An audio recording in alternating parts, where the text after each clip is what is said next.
Assalamualaikum dan selamat sejahtera. Hari ini kita sambung lagi cabaran kebat bab 5 iaitu jirim. Buku teks Sains tingkatan 1, muka surat 160 hingga 161. Assalamualaikum. Hai, selamat datang ke channel Cikgu Liza. Okey, soalan 1B berdasarkan sifat jirim. Berdasarkan sifat jirim yang telah anda pelajari, bagaimanakah gas berubah menjadi gas semula? Yang ini gas dalam tong gas, dalam keadaan cecair itu, bagaimana dia berubah daripada cecair menjadi gas semula apabila keluar daripada tong gas tersebut? Macam mana pelajar nak jawab ni? Semasa dalam tong gas, dia adalah cecair. Bila dah keluar, dia akan menjadi gas. Cecair, zara-zaranya agak berdekatan antara satu sama lain. Bila gas, berjauhan. Zara-zara berjauhan antara satu sama lain. Okey, jadi jom kita tengok macam mana nak jawab dia. Apabila tekanan dikurangkan, pelajar mesti tulis tekanan dikurangkan, isi padu ruang menjadi besar. Susunan zara-zara berjauhan antara satu sama lain. Maka keadaan jirim bertukar daripada cecair kepada gas. Mesti tulis perkataan tekanan ini, isi padu ini. Lepas tu susunan zara. Senang nak jawab soalan kebat ni kan. Tekanan dikurangkan, isi padu menjadi besar, susunan zara-zara berjauhan antara satu sama lain. Maka keadaan jirim bertukar daripada cecair kepada gas.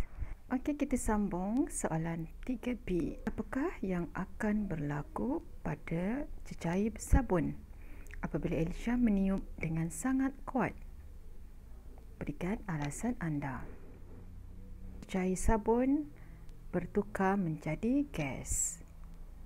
Cecair menjadi gas kerana tiupan yang kuat akan menghasilkan tekanan dan menyebabkan susunan zara-zara cecair berjauhan antara satu sama lain.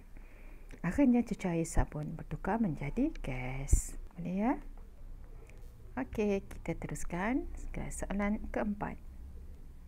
Tan hendak menunggang basikal ke sekolah tetapi dia mendapati tayar basikalnya kempis. Tan mengepam udara ke dalam tayar basikal sehingga tidak terlalu cekang. Wajarkan tindakan Tan mengepam tayar basikal sehingga tidak terlalu cekang. Okey, kita tahu bila cuaca panas mengembang, jadi untuk mengelakkan tayar meletup, itulah kita perlu mengepam jangan cekang sangat. Soalan tanya, wajarkan tindakan Tan. Ini tindakan Tan adalah wajar kerana keadaan ini membolehkan tayar mengembang. Keadaan ini membolehkan tayar mengembang semasa cuaca panas bagi mengelakkan tayar tersebut meletup. Boleh ya?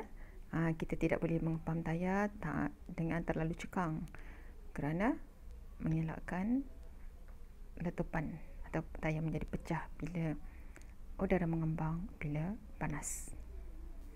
Okey, kita tengok soalan C. Tayar basikal sedikit kempis apabila cuaca sejuk. Jelaskan. Bila panas, udara mengembang. Bila sejuk, udara mengecut. Udara dalam tayar mengecut apabila sejuk kerana berlaku sedikit pembebasan haba. Ini menyebabkan susunan zara-zara bergerak dekati antara satu sama lain dan tayar mengecut. Okey, soalan nombor 5. Ariana tidak sengaja telah mencampurkan garam bersama dengan daun teh kering. Cadangkan satu langkah untuk mengasingkan garam daripada daun teh berdasarkan pengetahuan anda tentang sifat fizik jirim.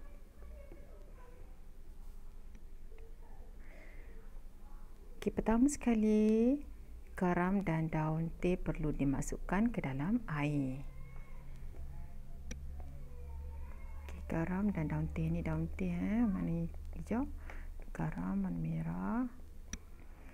Kita tambahkan dengan air. Tambah dengan air lah. Okey, garam akan larut dalam air, manakala daun teh akan terapung. Untuk mengasingkan garam dan daun teh, kita kena turaskan campuran.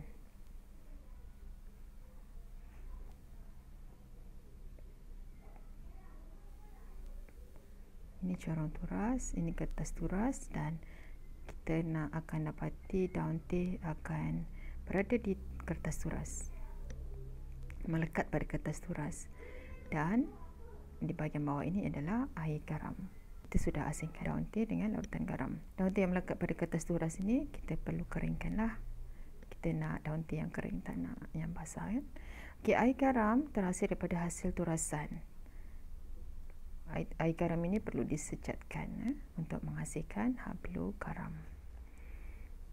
Macam mana nak secatkan? Kita boleh letak dia di bawah cahaya matahari dalam piring petri. Air garam tu nanti dia akan membentuk garam.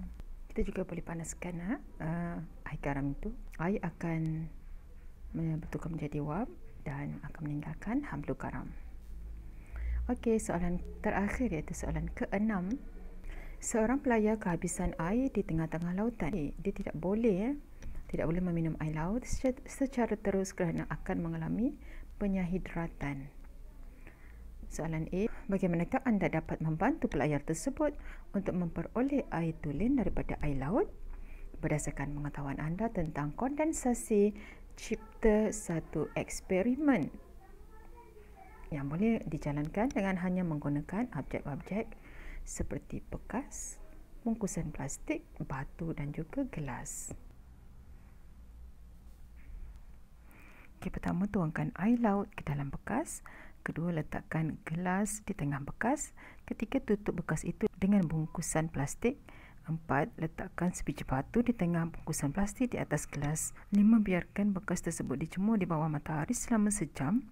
Dan 6. Selepas sejam, titisan cecair tidak berwarna akan terhasil pada bungkusan plastik dan menitis ke dalam gelas. Kita lihat gambar raja. Pelajar juga perlu melukis gambar raja beserta label.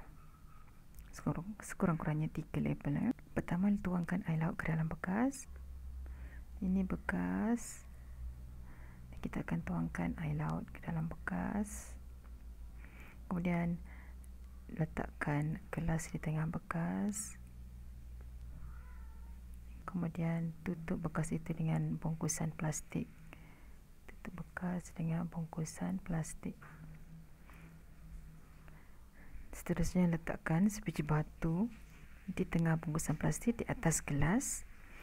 Biarkan bekas tersebut dijemur di bawah matahari selama sejam. Selepas sejam, titisan cecair tidak berwarna akan terhasil pada bungkusan plastik dan menitis ke dalam gelas. Okay, boleh ya anak-anak pelajar?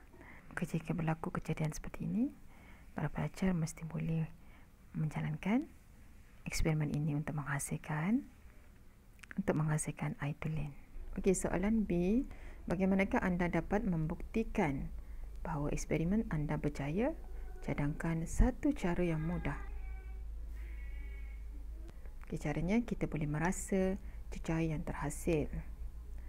Jika cecair itu berasa tawar, maka cecair tersebut adalah tulen dan boleh diminum. Boleh anak-anak pelajar? Okey, sampai di sini saja perkongsian cikgu untuk kali ini. Cikgu tinggalkan awak dengan kata-kata ini. When it rains, look for rainbows. When it's dark, look for stars. Sekian saja. Semoga bermanfaat. Sekian. Assalamualaikum.